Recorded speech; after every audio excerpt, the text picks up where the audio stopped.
Yarn comes in weights 0 through 6. The smaller the number, the thinner the yarn. Every yarn will have a weight listed on the label. 0 is lace weight and is ideal for lace crochet such as fine thread work and doilies. 1 is super fine, fingering or baby weight yarn and is ideal for baby layettes and socks. 2, fine or sport weight yarn is ideal for lightweight sweaters, shawls, and baby items. 3, light worsted or DK weight is ideal for sweaters and other lightweight garments like shawls or gloves. 4, worsted weight yarn, medium or Aran yarn, is ideal for thicker sweaters, blankets, outdoor wear, scarves, hats, mittens, gloves, home decor, and other things. 5, bulky or chunky weight yarn is ideal for jackets, chunky scarves, cowls, hats, and blankets. 6, super bulky weight yarn is ideal for heavy jackets, sweaters, blankets, and very thick scarves. These recommendations are just general guidelines, and you are not limited to what is suggested, but it is a good place to start.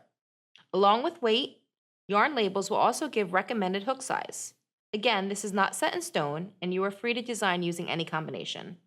For the most part, the general recommended size is a good place to start. You can go up or down a hook size and still get a similar result. This is also where gauge will come in, and we will discuss that further in the next lesson. In general, using a smaller hook will give your fabric a stiffer feel, while using a larger hook will provide more drape and movement.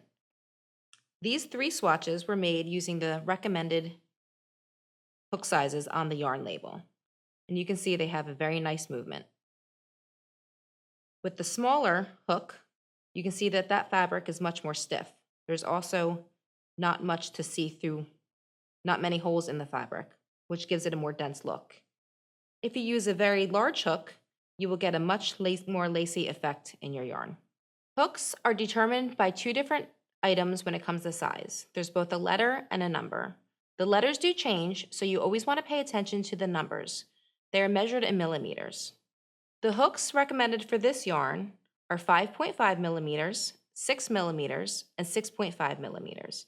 And I made these swatches in those different hook sizes here. As you can see, since these are the ones recommended, the yarn has a nice overall look, not too holey or too lacy, and it's not too dense. This swatch was made using an F 3.75 millimeter hook.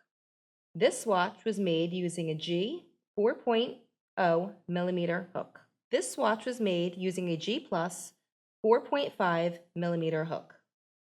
This swatch was made using an H 5.0 millimeter hook. This swatch was made using an I 5.5 millimeter hook. This swatch was made using a J 6.0 millimeter hook. This swatch was made using a K 6.5 millimeter hook.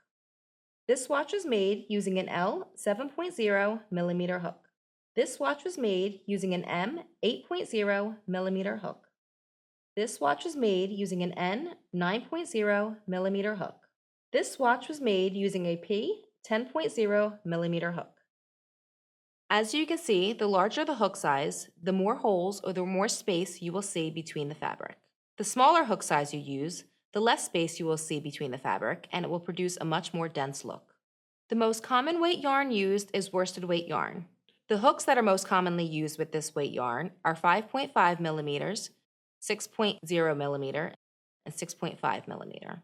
As a side note, the label usually recommends that you use the 5.5, 6.0, and 6.5, but a lot of people also use the 5.0 millimeter hook with worsted weight yarn.